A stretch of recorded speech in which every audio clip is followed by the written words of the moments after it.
Most people believe their money is available whenever they need it. After all, the balance is visible. The account is active. The system shows that the funds are there. But availability and access are not the same thing. And in modern financial systems, access has already been limited, not in a dramatic way, not through an announcement, not through an obvious restriction. The limitation is structural. If a balance appears in your account, it feels like ownership. It feels like control. The number represents purchasing power you assume can be used at any moment. Yet the infrastructure behind that number tells a different story. What looks like unrestricted money is actually money operating inside a network of permissions, controls, and institutional priorities.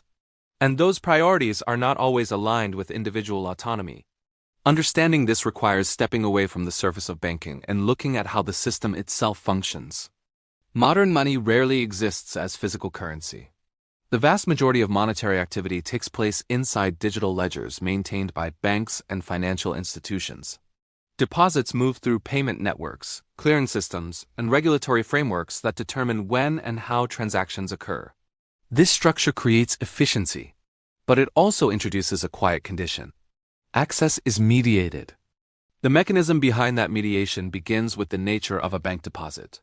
When funds are placed into a bank account, they do not remain stored in isolation. The bank does not hold a separate container of cash labeled with the depositor's name.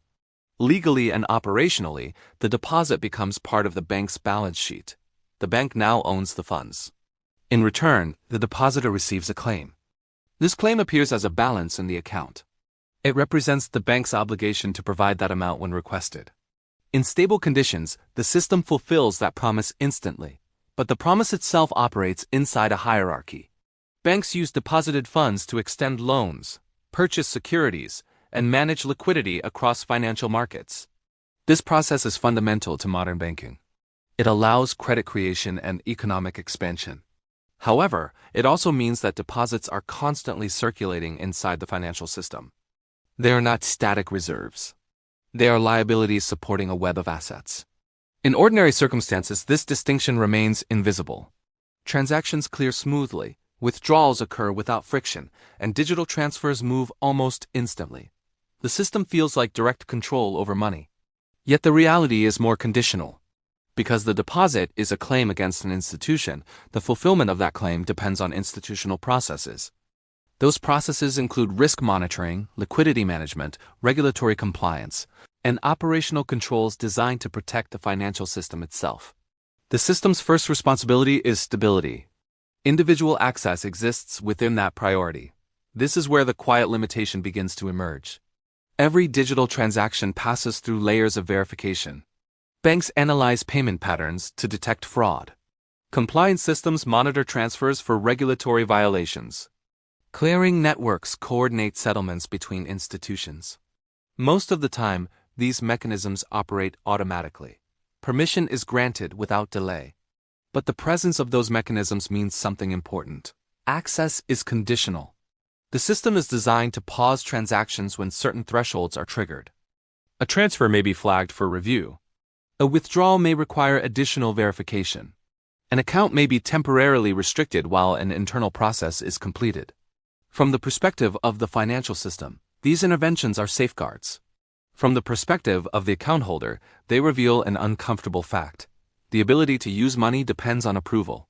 This approval process has expanded significantly over the past several decades. Financial regulation has grown increasingly complex as global banking networks became more interconnected. Anti-money-laundering laws, sanctions enforcement frameworks, and international compliance agreements require banks to monitor transactions continuously. These rules were introduced to combat crime and protect financial stability, but they also transform the infrastructure of banking. Transactions are no longer simple exchanges between individuals. They are events inside a monitored network.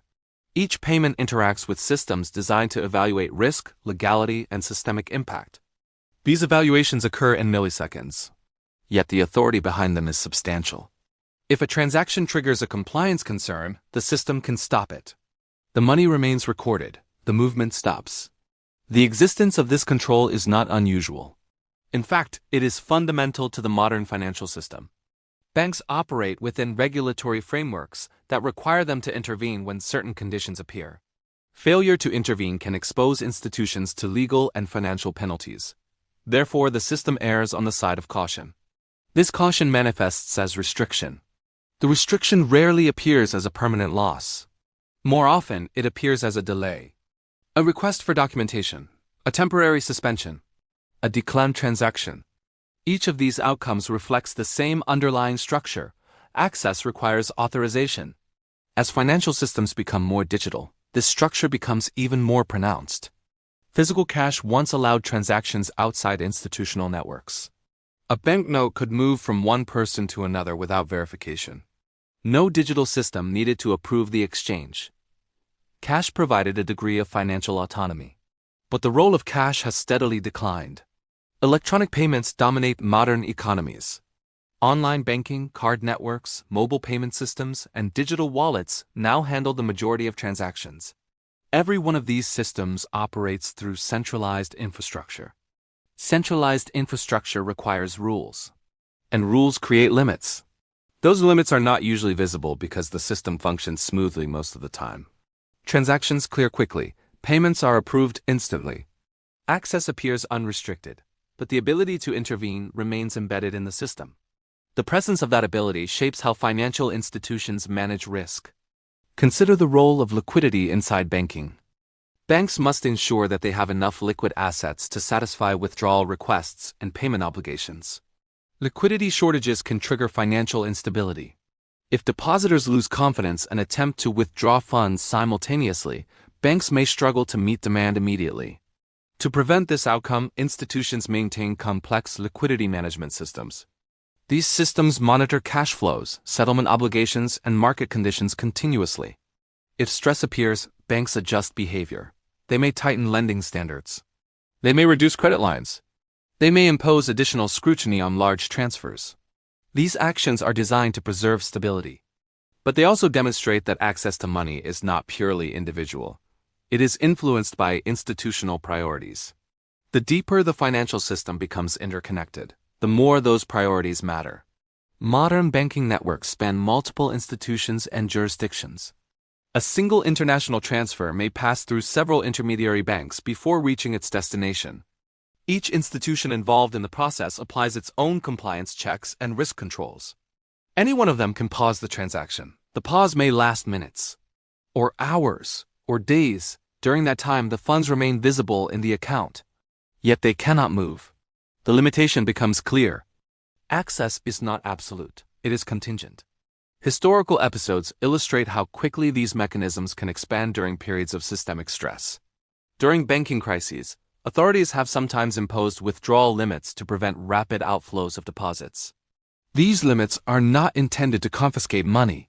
They are intended to slow the movement of funds long enough for institutions to stabilize. Nevertheless, the experience for depositors is straightforward. The balance remains. Access is restricted. This pattern has appeared in multiple countries across different decades. Banking holidays, withdrawal caps, capital controls. Each represents a different method of managing financial instability. In every case, the mechanism reveals the same structural truth. Deposits are claims within a system. The system retains authority over how those claims are fulfilled. The modern financial system attempts to avoid such dramatic interventions. Central banks provide liquidity to banks during periods of stress, reducing the likelihood that depositors will encounter restrictions. But the capacity for restriction remains part of the architecture. Regulatory frameworks explicitly allow institutions to intervene when systemic risk emerges. These frameworks are not temporary. They are permanent features of modern finance. Their existence reflects a fundamental trade-off. Financial systems prioritize stability. Stability sometimes requires control. Control introduces limits. Most of the time, those limits remain theoretical. The system operates normally. Access feels immediate. But the limits exist regardless of whether they are visible. Over time, another factor quietly reinforces those limits. Data. Financial institutions now possess extraordinary insight into transaction behavior. Algorithms analyze patterns across millions of accounts, identifying anomalies that might indicate fraud or illicit activity. These tools improve security. Yet they also expand institutional oversight. A transaction that deviates from historical behavior can trigger automated review. The system may require additional confirmation before allowing the payment to proceed. From the institution's perspective, this is precaution. From the individual's perspective, it can feel arbitrary. The system is acting based on statistical patterns rather than personal intention. But the decision is final. Permission has been withheld. This dynamic reveals a subtle asymmetry between institutions and individuals. Banks operate with systemic awareness. They analyze aggregated data and manage risk across large populations of customers. Individuals experience the system one account at a time. When an intervention occurs, the individual sees only the immediate outcome. A transaction declined, an account temporarily restricted, a transfer delayed. The larger structural logic remains hidden, and yet that logic shapes the rules governing access. As financial systems evolve, this asymmetry continues to grow. Technological advances make monitoring more efficient. Regulatory expectations increase. Global banking networks become more integrated. Each development enhances the system's ability to control financial flows. None of these changes appear dramatic on their own. But collectively, they redefine the relationship between individuals and money. Money becomes less like a physical possession and more like a permissioned entry in a digital ledger. The ledger records value, the system determines access. This shift does not mean the financial system is failing. It means the system is designed to operate within boundaries. Those boundaries protect institutions from instability. They also remind participants that access is conditional. The final realization is subtle. Most people believe financial control begins and ends with the balance in their account. Yet the balance is only one part of the structure. Behind it lies a network of rules, institutions, and priorities that govern how money moves. Those rules were built gradually over decades. They were designed to maintain stability in an increasingly complex financial system. But they also introduce limits. Limits that rarely appear until the moment they are encountered. And when they do appear, the message is usually brief. Transaction declined. Verification required. Transfer pending. The money is still there. But the system is reminding you of something that was always true. Access was never unlimited. It was simply functioning normally, until the rules were applied.